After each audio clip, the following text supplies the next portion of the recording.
Hey guys, Michigan Prepared here. Listen, I got some fresh news, fresh out of my mind.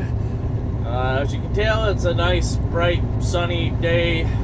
Still a little chilly. Nice Wednesday, October 19th. But some news came out 2 days ago on Monday, guys, that I don't know, I didn't hear anybody talking about, and I must have missed it myself. But Monday, guys, which would have been the 17th, 2 Russian bombers were intercepted by U.S. F-16 fighter jets because they were flying extremely close to Alaska. They didn't have their flight indicators on, and they didn't file a flight plan. The Russian bombers, that is. According to federal aviation guidelines, and according to NORAD, you know, being our spy in the sky, I guess, if you will. It can detect anything, pretty much. Well, aircraft, anyway. Anyway, so NORAD detected these 2 aircraft, but they were unidentified. They didn't have their, the Russian planes didn't have their beacon on, and they didn't file a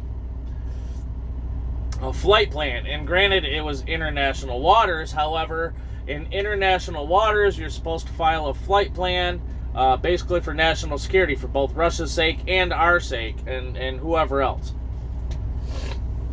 But, so they got caught flying dangerously close, according to the article, to Alaska, and I'll post it right here to show you. Probably be a couple screenshots in there as I'm talking, but you guys can go ahead and pause the video, read it as necessary. I'm not sure how much of it I'm going to screenshot yet. I read it, and I started making the video, so whatever. You guys let me know what you think about that. That's it's a little strange, if you ask me. A few videos ago, I did talk about how, and this hasn't been talked about in a couple weeks, and I don't know why. And it's been a couple weeks since I made this video, but either way. Oh man, and I forgot the date too. But either way, the U.S. acquired Alaska from Russia back in 1846, I want to say. March 12th, something like that, 1846. We got Alaska from Russia. Well, Russia, quite recently, has talked about taking Alaska back. And then all of a sudden, we haven't heard any sort of word about it since the last time I made that video. I forget what I labeled it as. You guys can probably go through my videos and check it out, you know what I mean? But, so yeah, it's just really weird that a couple weeks ago they were talking about this, and then all of a sudden 2 of their bombers, loaded with bombs, by the way, according to this photo right here, was caught flying dangerously close to Alaska. That's a little worrisome. You guys remember what I was talking about with that, well, some of my newer subscribers probably won't. And whoever subscribed just recently, I want to say thank you guys. I think I'm up to 75 subscribers now. I really need to get on doing a giveaway for y'all.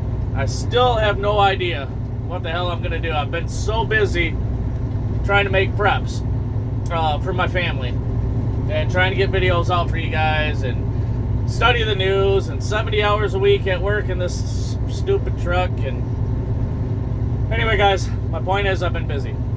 But thank you to my new subscribers. I really appreciate it. You guys stay tuned. I try to bring you the most honest, up-to-date content that I possibly can.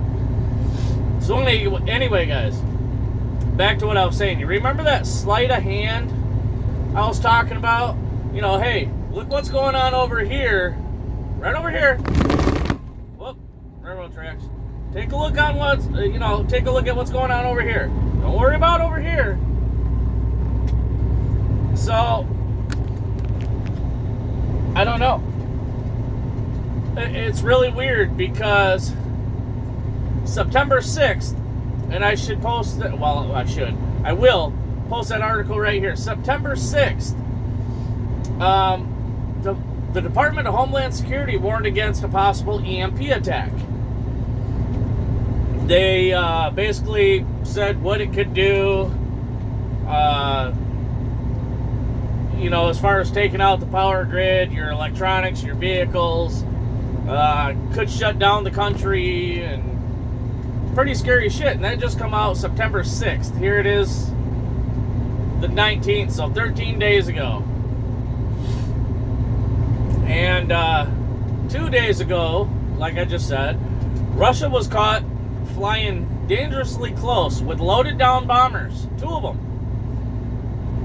close to Alaska. Last I heard, I did try to do some research, and I think the Russian bombers can hold like 512 bombs or missiles or some crap like that. I can't remember exactly, but it's around 500 each. That's when I did that story about them launching 11 of their planes. Well, 2 of them were dangerously close to Alaska. And just 2 hours ago, guys, this is really strange, all right? So September 6th, Department of Homeland Security warns against an EMP. An EMP can come from a couple different things. Actually, a transformer that supplies the power to your house, if that explodes, it can give off a low EMP. A solar flare from the sun, that can give off an EMP and wipe out your power grid. Or a nuclear weapon being detonated over the atmosphere, a sky burst instead of a ground burst, can give off an EMP. It can literally wipe out the U.S. as far as the power and whatever else, for those of you who didn't know. My dumb butt, I don't have a Faraday cage. I do have a metal box that I think I can easily convert over to a Faraday cage, and I think on my next 2 days off, I really need to do that. I'll put my radios and my crank emergency radio and my CB radio and everything else in that. Anyway, guys, so yeah, September 6th, they warned against an EMP. September 17th, 2 bombers flying dangerously close to Alaska, loaded down with bombs, by the way. I don't know if they were nuclear or what. The article didn't say. But again, you guys can go back and look at the article, pause this video to read it, whatever you guys got to do. And then today, just 2 hours ago, guys, if you haven't already heard, they use the word annex. I annexed this or annexed that. But the territory in Ukraine that Russia has annexed, claimed, whatever, there's one area in particularly, Kherson, or if I'm pronouncing that correctly. There's a major fight going on for Kherson. At one point, Russia had taken it over, and I think the Ukrainians had sort of kind of pushed them back somewhat, but the Russians still claim it. Anyway, they, and I forget, I'm not as good as half these other YouTubers out here, but probably because I'm already too busy. But Russia claims several different territories within Ukraine, right? Well, they just come out and said martial law has been implemented for those areas in Ukraine that they claim are theirs. And I think the reason for this is because the Ukrainians have been pushing back like crazy, guys. Just an immense pushback. And it's slowed down the last couple days, but it's been a hellacious pushback. Well, Russia has just come out 2 hours ago and said that martial law has been declared for those annexed areas in Ukraine. And any foreign entity entering, bombing, trying to take over those areas will suffer some sort of nuclear retaliation. And NATO has stepped in and said any sort of nuclear weapon at all going off in Ukraine will result in NATO getting involved. So I don't know, guys. It's not slowing down. Who's the idiot? The president of Ukraine, Zelensky or whatever his name is. He straight up said, "Look, we ain't having no more talks with Russia. That's done. We're gonna do what we got to do to defend our territory, and that's it. We don't care. We will defend our territory." So, do I think they're done trying to take back these areas that Russia has annexed? Absolutely not. I think they're going to push and push and push, and I think they're going to try to push back Russian forces as hard as I think they can. Will Russia actually use nuclear weapons? Does Russia even have the legal... Sorry, going through an intersection. Does Russia even have the legal authority to declare martial law in technically another state? Another country? I don't know.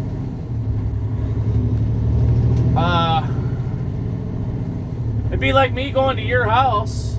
I mean, I know it's different. But it'd be like me going to your house and be like, I broke into your house while you guys were gone. This house is now mine. If you guys try to come back in this house, I'm going to have you arrested for trespassing. Doesn't make a damn bit of sense if you ask me. I don't know, guys. I don't know if Russia's bluffing. I don't know if Ukraine's going to try to call their bluff. I know the U.S. is just giving Ukraine a shit ton more weapons and money. So, I guess we'll see. Everybody's been saying the next week is gonna... If you guys watched Canadian Prepper's video last night, I forget what he said about this next week. This next week is critical. I forget why he said, but he feels like something major is gonna happen. And within the last 48 to 72 hours, with the way stuff's escalated, I kind of agree with him. I mean, the only thing we can do is wait and see, but hopefully you guys are prepared. Again, guys, cheap plastics, tarps, whatever. Even if you made just a small cube with a tarp, with a roof, and had a fire going inside, and it was negative 30 outside, it's still going to be livable inside that tarp. You're going to go through a boatload of firewood and whatever else, but it's one way to survive, guys. Or if you know you're trouncing through the woods and you come across an abandoned shed that needs a window patched up, use that plastic, use that tarp, patch it up, build you a fire, you're gonna survive. So with that being said, guys, make sure you have an alternative heating method set aside. There's plenty of videos on YouTube how to make a little fire pit out of like your number 10 cans, your large bulk like vegetable cans that you buy at Gordon Food Service or something like that. You can make a tiny one. You can make tiny survival stoves out of a roll of toilet paper and at least 75% alcohol. Put the toilet paper in the can, you fill it with alcohol, you light it.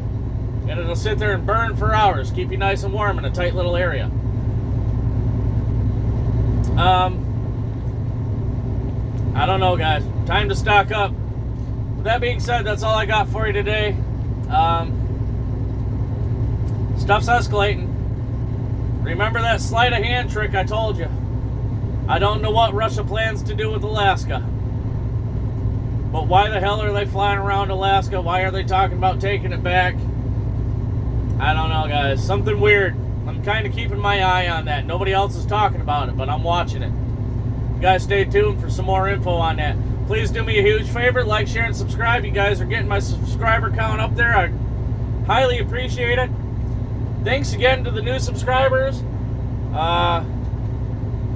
If we still have internet and power, when I reach 100 subscribers, I will do a giveaway, guys. I promise. I still don't know what I'm going to do. Throw some ideas down in the comment that's not going to break the bank. I'm just a poor fella. But I will do some sort of weird giveaway. Well, not weird, but some sort of giveaway anyway. Give me some ideas, guys, because that thing's tapped out at the moment. I am so burnt out, it's not even funny. Anyway, now I'm just rambling, guys. Love y'all. Thank you to the new subscribers. Y'all stay safe out there. Keep your heads on a swivel. Michigan Prepared out. You guys, Michigan Prepared back. Listen, it's a little while later after I made that first video, but I just discovered some more, excuse me, disturbing news. And that is, a couple defense ministers, high-ranking officials, have flown to the Pentagon. What's at the Pentagon, guys? The War Room. And that's not good. They don't typically, you know, just fly to the Pentagon on emergency notice, guys. Something big is about to go down. What that is, I couldn't tell you right at the moment, but something big is fixing to go on. All right, you got North Korea threatening South Korea. You got China threatening Taiwan. You got Russia threatening NATO and Ukraine. And now you got high-ranking defense ministers having an emergency meeting at the Pentagon. Obviously, guys, there's something that they know that we don't. I mean, that's a given. They're not going to tell the general public, aka you and I, everything, because they don't want to create mass panic. On the topic of mass panic, guys, a week before all this took place, the U.S. and its officials have been trying to come up with some sort of strategic plan to implement like a martial law style situation should a nuke go off anywhere overseas or here in the U.S., you know, to basically control the mass panic buying, and et cetera, et cetera. So the fact that they've figured out or have a plan to implement some sort of martial law here in the U.S. to control panic buying, etc. And then,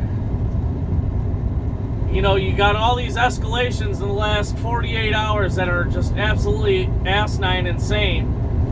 And now you got high-ranking defense ministers flying to the War Room at the Pentagon. Something big's about to go down, guys. Keep your heads on a swivel. Stay safe out there. Michigan Prepared out.